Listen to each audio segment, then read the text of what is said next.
حیدرآباد سندھ ہواؤں کا شہر ہے جو دریائے سندھ کے کنارے واقع ہے۔ یہ شہر اپنی ثقافت، تاریخی عمارتوں اور روایتی ہنر کے باعث سندھ کا دل کہلاتا ہے۔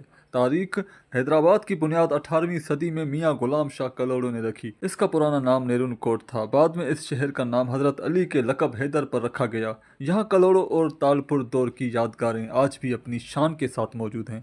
تاریخی مقامات: حیدرآباد میں پکا قلعہ، کچا قلعہ، ریشم گلی اور شاہی بازار جیسے مقامات سیاحوں کو اپنی طرف کھینچتے ہیں۔ سندھ میوزیم اور رانی باغ بھی شہر کی پہچان ہیں، جہاں روزانہ ہزاروں لوگ آتے ہیں۔ ثقافت و زبان: یہ شہر اردو اور سندھی دونوں زبانوں کا مرکز ہے۔ یہاں کے لوگ مہمان نواز، محبت کرنے والے اور خوش مزاج ہیں۔ حیدرآباد کے میلوں، عرصوں اور تہواروں میں سندھی ثقافت کی جھلک صاف نظر آتی ہے۔ حیدرآباد کو چوڑیوں کے شہر کے طور پر بھی جانا جاتا ہے۔ یہاں کی چوڑی سازی اور ٹائل اور مٹی کی برتن بنانے کی صنعت پوری دنیا میں مشہور ہے۔ اس کے علاوہ ٹیکسٹائل، کپاس اور چینی کی تجارت بھی شہر کی معیشت میں اہم کردار ادا کرتی ہے۔